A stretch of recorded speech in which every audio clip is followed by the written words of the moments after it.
오늘 우리에게 주신 하나님의 말씀 에베소서 1장 3절에서 7절 그 다음 12절에서 14절 말씀을 번갈아 가면서 읽다가 마지막 14절은 한 목소리로 읽어보도록 하겠습니다. 말씀 읽을 준비됐나요? 준비됐나요? 네, 그럼 한번 읽어보도록 하겠습니다.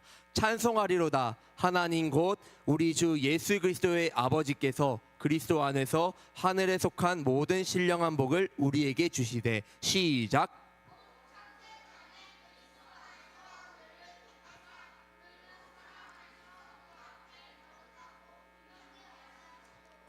그 기쁘신 뜻대로 우리를 예정하사 예수 그리스도로 말미암아 자기의 아들들이 되게 하셨으니.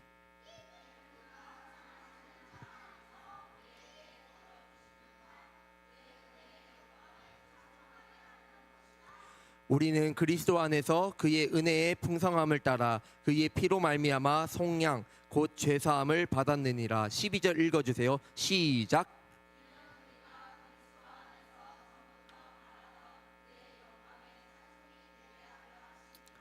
그 안에서 너희도 진리의 말씀 곧 너희의 구원의 복음을 듣고 그 안에서 또한 믿어 약속의 성령으로 인치심을 받았으니. 시작. 이는 우리 기업의 보증이 되사 그 얻으신 것을 속량하시고 그의 영광을 찬송하게 하려 하심이라. 아멘. 잠시 기도하겠습니다. 살아계시고 역사하시는 주님 감사합니다. 오늘도 주님의 전에 나와서 하나님을 찬양하고 경배하고 예배드리게 하심에 감사드립니다. 이 시간 우리가 하나님의 말씀을 듣기 원합니다. 그리스도 안에서라는 말씀의 제목으로 말씀을 들을 때에 그리스도 안에서 머무는 것이 그리고 그리스도 안에서 살아가는 것이 어떤 것인지 우리가 깊이 깨닫고 그 말씀대로 우리가 순종하며 살아가는 저희 모두가 되게 하여 주시옵소서. 감사하며 예수님의 이름으로 기도드립니다. 아멘. 오늘 말씀의 제목을 한번 읽어보도록 하겠습니다. 시작. 다시 한번 시작. 그리스도 안에서. 네, 좋습니다. 네. 사랑하는 연부 친구들, 우리 한국 사람들은 복이라는 것을 굉장히 좋아하는 것 같아요. 그래서 옛날 어르신들 댁에 가면은 시골 같은 데 가면은 그릇이나 수저 같은 데에 한자로 복이라는 글자가 많이 적혀 있어요. 또 명절에 특히 설날에 우리가 어떻게 인사하죠? 새해 복 많이 받으세요 이렇게 말을 많이 하죠. 예, 예. 그리고 심지어 길에 지나가면은 전도사님도 이런 얘기 많이 들어봤어요. 얼굴에 복이 참 많으시네요 라는 얘기를 많이 들어봤어요. 혹시 들어본 적 없어요? 예. 친구들은 없을 수 있는데 한 번 있어요? 예. 얼굴에 참 복이 많으시네요 라고. 예, 맞아요. 그리고 사람들은 그렇다면 왜 이렇게 복을 좋아할까요? 복에 왜 이렇게 집착을 할까요? 복이 많으면은 돈도 많이 생기고 평안한 삶을 살 수 있다라고 생각하기 때문이요. 그래서 복이 나에게 굉장히 많이 들어왔으면 좋겠다라는 생각을 해요. 그래서 어른들 중에서는 복권 1등이 자기가 안 됐지만 복권 1등이 많이 당첨되는 곳에 가서 일부러 복권을 사요. 그 복이 나에게도 와가지고 복권 당첨 1등 돼가지고 10억 20억을 타고 이제 받아가고 싶은 마음 때문에 그 명당이라는 곳에 가서 이렇게 복권을 사기도 하고 막 그래요. 그런데 진짜 그런 복들이 의미 있는 복들일까요? 진짜 복일까요? 이런 복들은요 아주 잠깐 우리를 즐겁게 하고 행복하게 만들지만 영원하진 않아요. 오래 가지 않아요. 그리고 그 복들은 진짜 복이 아니라 가짜 복이에요. 그렇다면 이런 것들이 다 가짜 복이면 진짜 복은 도대체 무엇일까요? 그리고 그 복을 얻기 위해서 우리는 어떻게 해야 할까요? 오늘도 말씀의 세계로 들어가서 한번 자세히 살펴보도록 하겠습니다. 말씀의 세계로 출발!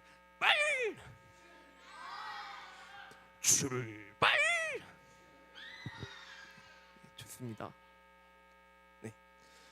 에베소서는요 사도 바울이 로마에 의해서 갇혀 있을 때 에베소 교회 성도들에게 보낸 편지예요. 사도 바울이 로마 사람들에 의해서 갇혀서 에베소 교회에 보낸 편지가 뭐라고요? 뭐라고? 에베소서죠. 네. 만약 우리가 이렇게 감옥에 갇혀 있다면 우리는 어떤 마음이 들까요? 무서운 마음 또 들고 또 어떤 마음이 들까?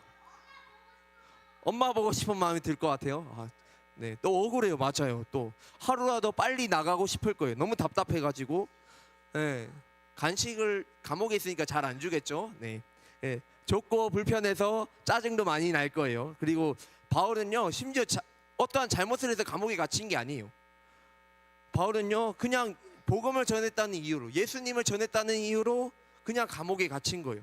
그러니까 억울할 수도 있어요. 그리고 하나님의 일을 하다가 이렇게 갇혔기 때문에 하나님한테, 하나님 이게 뭐예요? 왜 저를 이렇게 가두셨어요? 하나님의 일을 하면은 행복해야 되잖아요. 왜 감옥에 가두세요? 라고 하나님께 짜증내고 원망할 수도 있어요. 그러나 바울은 그렇게 했을까요? 안 했을까요?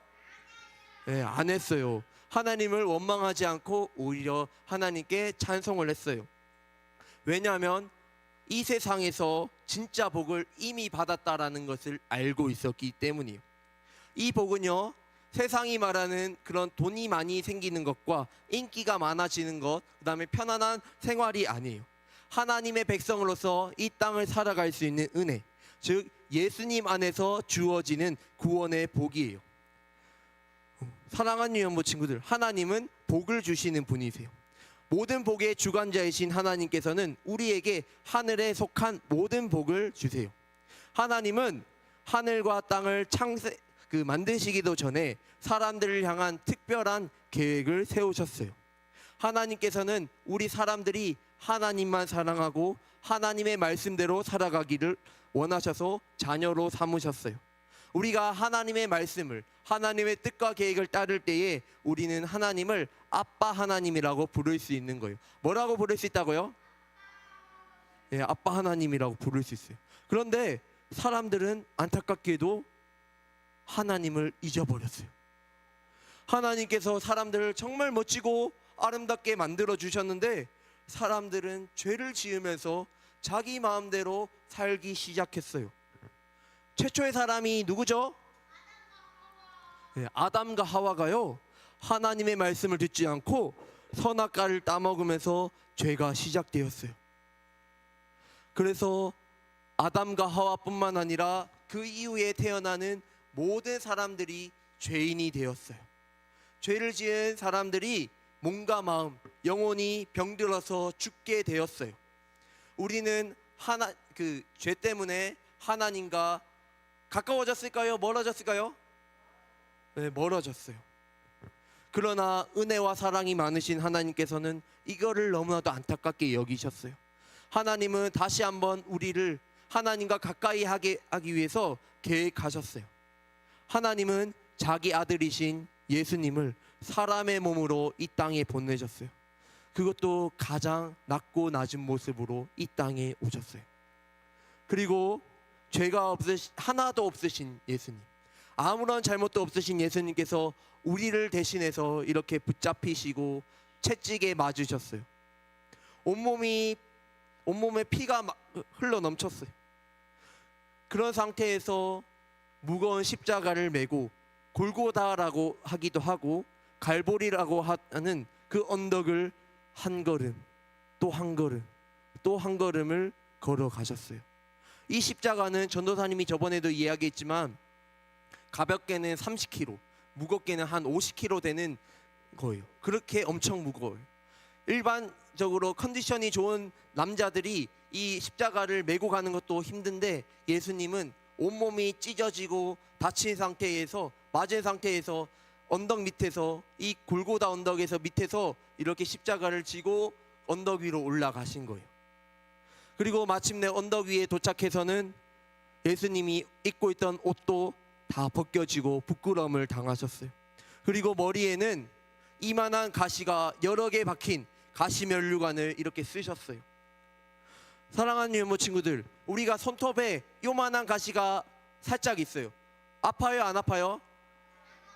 따가워요. 금방이라도 빼고 싶은데 예수님은 그 가시보다도 훨씬 긴 그 가시를 여러 개 박힌 것을 쓰셨어요. 온유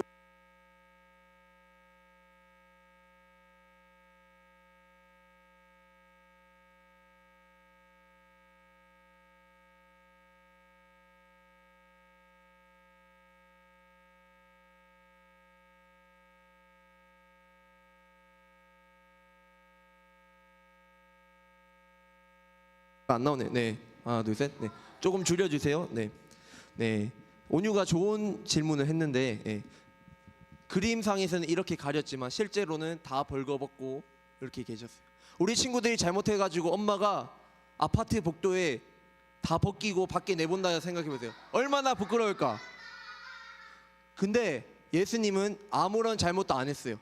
죄도 없어요. 그런데 예수님이 우리를 위해서 그런 부끄러움을 다 당하신 거예요. 그리고 십자가에 못 박히셨어요. 그림에 나오는 것처럼 이렇게 시간이 지나면은 팔이 이렇게 떨어지고 이렇게 나와요. 이렇게 내려오면은 옆에 군인들이 올라가라고 창으로 이렇게 쿡쿡 찔러요. 그래서 이렇게 딱 일자가 되고, 일자가 되면 또 시간이 지나면 이렇게 축 처지겠죠. 그러면 계속 쿡쿡 찔렀어요. 얼마나 아프셨을까요? 저와 우리 친구들의 죄 때문에 예수님께서 이렇게 십자가에서 고통을 당하신 거예요. 네, 온유해요. 그거는 십자가를 고정하기 위해서 세운 거겠죠. 네, 온유 나중에 질문을 좀 할까요? 네. 예수님의 어떠한 잘못이나 실수를 해서 십자가에 달린 게 아니에요. 예수님이 십자가에서 찔리신 것은 우리의 잘못 때문이에요. 예수님이 상처를 입으신 것은 우리의 죄 때문이에요. 예수님께서 우리 대신해서 벌을 받으셔서 우리는 죄에서 자유로워졌어요. 예수님께서 채찍을 맞으심으로 우리의 마음의 상처, 영혼의 상처는 모두 치료되었어요. 가장 높으신 이 세상의 진정한 왕이신 예수님께서 저주의 상징이고 그 당시 가장 죄를 크게 지은 사람들이나 지는 저 십자가를 저와 우리 친구들을 위해서 지셨어요. 이 세상에서 가장 존경받아야 될 분이 왕이신 예수님이 세상에서 가장 무시당하는 죄인이 되어버렸어요. 왜 이렇게까지 하셨을까요? 왕이시면은 찬송을 받으시고 존경을 받고 여러 좋은 것들을 누리셔야 돼요. 그런데 왜 왕이신 예수님께서 이렇게 하셨을까요? 그건 바로 죄로 인해서 죽을 수밖에 없었던 우리를 살리기 위해서예요. 그리고 하나님은 예수님의 피로 우리를 하나님의 자녀로 삼으신 거예요. 예수님의 피로 그 값을 지불하셔서 이제는 하나님의 자녀로 다시 한번 회복시켜 주신 거예요. 하나님은 우리에게 지혜를 주셨어요. 그래서 하나님의 뜻을 깨닫게 하셨어요. 하나님이 예수님이 왜 이 땅에 오셨고 왜 십자가를 지셔야만 하는 것을 우리에게 알려주시기 위해서 성령의 힘을 통해서 지혜를 주셨어요. 그리고 하나님은 모든 것들 예수님 아래에 다 모이게 하셨어요. 그래서 다시 한번 하나님의 뜻대로 살아가기를 하세요. 그리고 우리는 하나님의 계획을 따라서 예수님 안에 들어오게 되었어요. 누구 안에 들어오게 되었다고요? 예수님 안에 들어오게 되었어요. 그래서 우리가 감사와 찬양을 드려야 하는 거예요. 사랑하는 연모 친구들, 이 세상에서 아무리 우리가 화려한 삶을 살고 멋진 삶을 살아도 돈을 많이 있어도 우리가 예수님 안에 머물지 않으면은 그런 것들이 다 헛돼요. 세상 사람들은 그것들이 정말 행복하다라고 이야기하지만 그런 것들은 행복하지 않아요. 우리가 비록 세상에 비해서 연약하고 부족할지라도 우리가 예수님 안에 머물면은, 예수님을 믿으면은 이 세상 그 누구보다도 가질 수 없는 복을, 진짜 행복을 누리면서 살 수 있는 거예요. 하나님은 그 복을 주시기 위해서 예수님을 우리에게 보내주신 거예요. 그래서 그 예수님은 우리를 위해서 십자가에서 달려 죽으신 거예요. 이 복은 세상 그 누구도 줄 수 없는 복이에요. 그래서 우리는 어떠한 복을 더 이상 받으려고 하지 않아도 돼요. 어떤 사람들은 돈이 많이 생겼으면 좋겠다라고 말하고 어떠한 행복이 있었으면 좋겠다라는 생각 때문에 어떠한 것들에 가서 절을 하고 비나이다 비나이다 하면서 절하는 거예요. 그러나 그리고 그 복을 받으려고 뭐 어떠한 노력을 해요. 그러나 우리는 그 복을, 그러한 것들을 받으려고 노력할 필요가 없어요. 왜냐하면 이미 우리에게 복을 주셨기 때문이에요. 우리는 그 복을 받았어요. 그래서 그 복을 누리면 되는 거예요. 우리가 이 놀라운 복음을 듣고 믿는다면 성령님께서 우리 마음 가운데 찾아오세요. 그리고 우리 마음 가운데에 너는 나의 자녀다라고 도장을 쾅 찍어주세요. 그리고 이것은 하나님이 끝까지 우리의 삶과 인생 가운데에 책임져 주신다라는 약속이에요. 그러므로 우리는 살아가면서 불평하고 불만을 가지는 것이 아니라 하나님께 감사와 영광의 찬송을 올려드려야 되는 거예요. 우리가 뭘 해야 된다고요? 하나님께 뭘 해야 된다고? 감사와 영광의 찬송을 올려드려야 돼요. 이제 말씀을 마무리할게요. 사랑하는 유연부 친구들, 하나님은 예수님을 통해서 우리에게 구원의 은혜를 베풀어 주셨어요. 아무런 죄도 아무런 잘못도 없으신 예수님께서 저와 우리 친구들을 위해서 십자가에 못 박혀 죽으셨어요. 예수님이 죽으실 때에 우리의 모든 죄도 함께 십자가에 못 박혀 죽었어요. 그리고 예수님께서 3일 만에 부활하심으로 우리가 하나님의 자녀로 다시 태어나게 되었어요. 이 놀라운 구원의 은혜와 사랑을 받은 우리는 어떻게 해야 될까요? 하나님께 영광과 감사의 찬송을 올려드려야 돼요. 사실 이 세상에서는 누군가 나에게 잘해주고 어떠한 은혜를 베풀면은 그 은혜를 베풀려고 노력을 해야 돼요. 그리고 돈을 갚아야 돼요. 하지만 하나님께서는 우리에게 그러한 것들을 원하지 않으세요. 단지 우리가 하나님의 자녀임을 기억하고 감사하고 찬송을 올려드리기를 원하세요. 하나님께서는 우리를 하나님이 지으신 목적대로 하나님을 찬양하고 기뻐하기를 원하세요. 그리고 하나님의 자녀답게 내가 받은 은혜와 사랑을 다른 사람들에게 흘려보내기를 원하세요. 하나님께서는 우리를 다른 사람을 살리기 위한 은혜의 통로, 회복의 통로, 복음의 통로로 우리를 부르셨어요. 이번 한 주도 우리 모두가 하나님의 자녀인 것을 기억하고 놀라운 은혜와 사랑을 베풀어 주신 하나님을 찬양하고 그 사랑에 힘입어 살아가는 저와 우리 사랑하는 기쁨의 동산교회 모든 유년부 친구들과 선생님들 다 되기를 간절히 소망합니다. 아멘.